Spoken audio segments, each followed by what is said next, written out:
সারা দেশে হামের সঙ্গে পাল্লা দিয়ে বাড়ছে ডেঙ্গু। প্রতিদিনই বাড়ছে আক্রান্ত ও মৃতের সংখ্যা। এ নিয়ে আরো জানাতে মুন্সিগঞ্জ থেকে যুক্ত হচ্ছেন সহকর্মী সুমিত সরকার। সুমন, বর্তমানে হাম ও ডেঙ্গুর আক্রান্ত হয়ে কতজন হাসপাতালে ভর্তি আছেন এবং কি বলছেন চিকিৎসকরা? শারমিন, আপনি জানেন দিন দিন কিন্তু বেড়েই চলেছে ডেঙ্গু রোগীর সংখ্যা। মুন্সিগঞ্জ জেনারেল হাসপাতালে চলতি বছরে 1,000 রোগী কিন্তু ডেঙ্গুতে আক্রান্ত হয়ে এই মুন্সিগঞ্জ জেনারেল হাসপাতালে চিকিৎসা নিয়েছেন। পাশাপাশি গত 8 দিনে কিন্তু 175 জন রোগী কিন্তু মুন্সিগঞ্জ জেনারেল হাসপাতালে চিকিৎসা নিয়েছেন।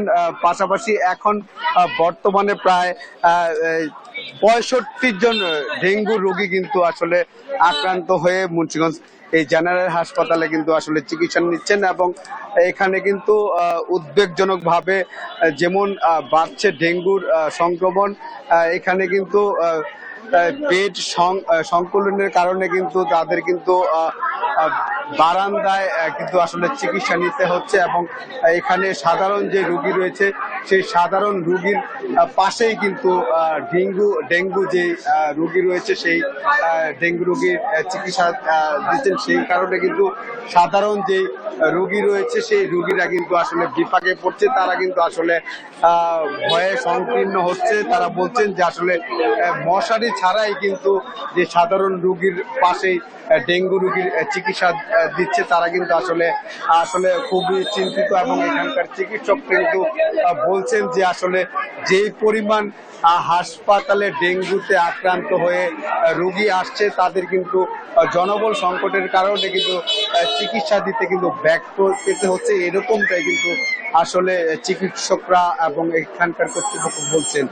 এখানে কিন্তু আমি যদি বলি যে মুন্সিগঞ্জ জেনারেল হাসপাতালের যে ময়লা আবর্জনার পাশেও কিন্তু রোগীদের চিকিৎসা দিচ্ছে।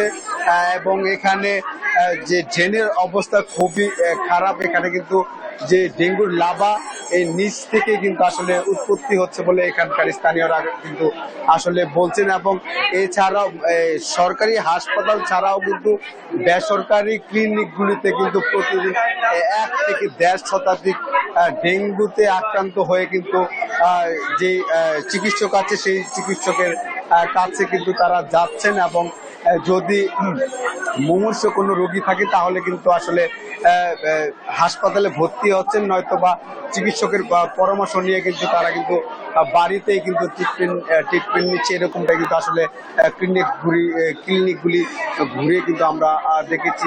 পাশাপাশি এখানকার পৌরসভার যে কার্যক্রম সেই কার্যক্রম নিয়েও কিন্তু এলাকাবাসীর সংশয় রয়েছে। তারা বলছেন যে পৌরসভার যেই মশক নিধনের যে অভিযান সেই অভিযান কিন্তু তারা ঠিক মতো করছে না।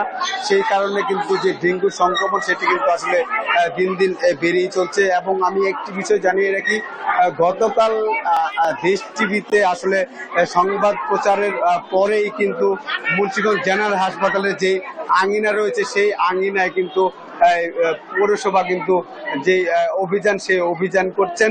এবং মুন্সিগঞ্জ কিন্তু দিন দিন বেড়েই চলছে ডেঙ্গু সংক্রমণ। তো এই ছিল আমার কাছে মুন্সিগঞ্জ জেনারেল হাসপাতাল থেকে ডেঙ্গুর সবশেষ খবর।